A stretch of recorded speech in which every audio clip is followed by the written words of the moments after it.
Hello dear student, welcome to my YouTube channel Ibrahim Khan. Dear student, आज हम देखेंगे reflection of a plane wave front at plane reflecting circuit, plane reflecting surface. It is also called law of reflection, law of reflection. For this, consider a plane wave front AB is bounded by two parallel rays PA and QB. आपकी ये plane wave front AB है और AB कैसे bound है? Two parallel rays PA and QB. जो incident rays है ये PA QB, तो ये इंसिडेंट रे पे हमेशा वेव फ्रंट आपका क्या होगा? Perpendicular.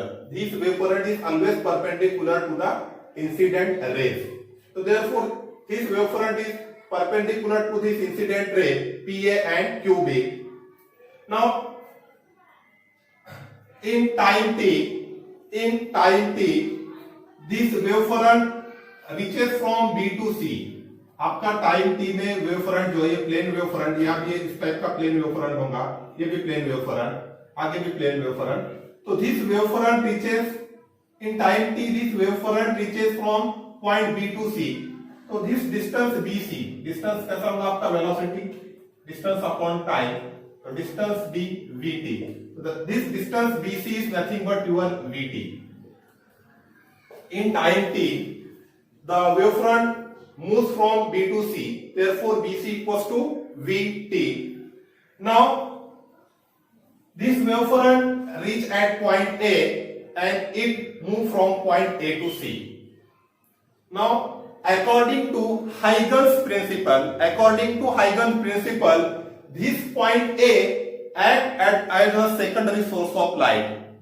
According to Huygens principle, this point A act as a secondary source of light and it emit the secondary waves in all direction with the same velocity v. Now to the wave front or the secondary waves emitted from the point A also cover distance equals to vt. BC equals to vt. और यहां से आपका जो A point ने जो secondary waves emit किया है वो भी कितना टाइम t में कितना डिस्टेंस कवर करेंगे? Same distance, because velocity is same, that is vt. Now to determine the new position of this plane wave front, to determine the new position of this plane wave front, draw a semisphere with point A as a center and vt is equals to radius. Radius आपका कितना होगा? vt. Means आपके चौक में BC distance कितना है वो लो और point A को सेंटर बनाकर एक स्फीयर ड्रॉ करो. इस टाइप का आपका स्फीयर आएगा. सेमी स्फीयर ड्रॉ करना है आपको. डिस्टेंस इस तरह से लेना है आपको कि पॉइंट सी जो है सेमी स्फीयर के थोड़ा सा बाहर आना चाहिए. ठीक है. Now here this is your normal.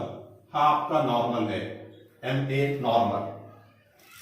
Now again this wave is reflected. यहां पर आपका मिरर है या रिफ्लेक्टिंग सरफेस है, तो यहां से आपका वेव रिफ्लेक्ट होगा. तो इस टाइप का आपका वेव रिफ्लेक्ट होगा. यहां जब इंसिडेंट होंगी तो यहां से इस तरह से रिफ्लेक्ट होगा. तो इसको हम R और S, this AR is reflected wave and this CS is also the reflected wave. Consider यहां पे भी हमने एक नॉर्मल ड्रॉ किए. ये आपका नॉर्मल है. Now again the angle between the incident ray and the normal, ये जो एंगल होता है इसको हम बोलते हैं angle of incidence. And the angle between the normal and reflected wave, ये आपकी रिफ्लेक्टेड वेव, ये एंगल होगा आपका angle of reflection. Angle of reflection. अब देखो ये टोटल जो है ये पूरा आपका ये जो है आपका 90 है. तो यहां से ये R चले गया तो ये कितना होगा? 90 माइनस R. ये पूरा 90 है. आया समझ में? ये पूरा 90 है यहां तक. ये R चलेगा इसमें तो ये कितना हो जाएगा? 90 माइनस R. अब देखो यहां पर ये इंसिडेंट रे है तो angle between this incident ray and normal is angle of incidence.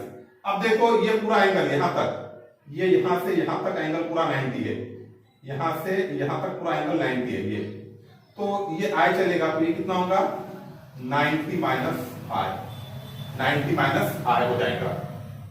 Now यहां पर आप 2 सेमीस्फीयर ड्रॉ किए, उसके बाद में draw a tangent to this semisphere, आपको टेंजेंट ड्रॉ करना है, दिस टेंजेंट CD, ये आपका टेंजेंट होगा CD।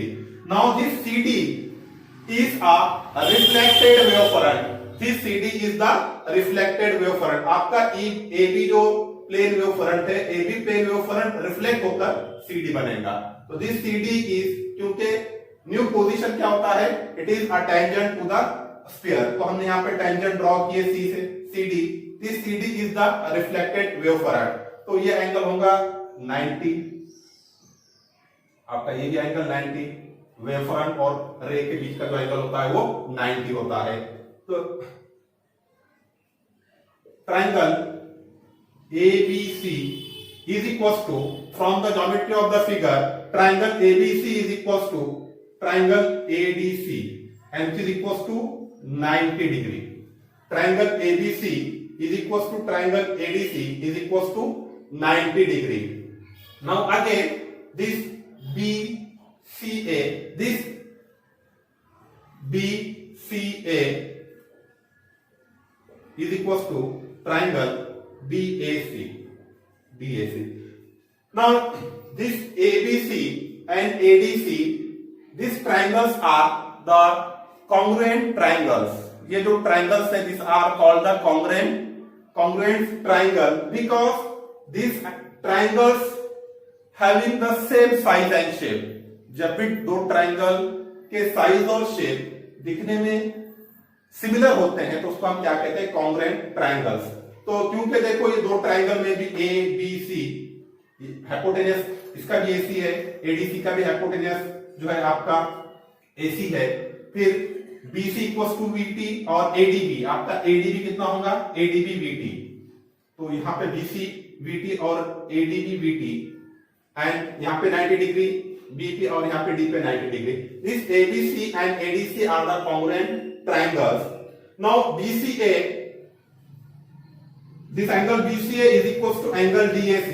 Now what is BCA? ये एंगल कितना आपका BCA, ये angle 90 minus I is equals to angle DAC, angle DAC ये एंगल कितना है आपका 90 minus R, 90 minus R। This 90 get cancel, minus I is equals to minus R, minus cancel, therefore angle of incidence I is equals to angle of reflection R, angle of incidence I is equals to angle of reflection R, and this is called the law of reflection of a light। Okay, thank you।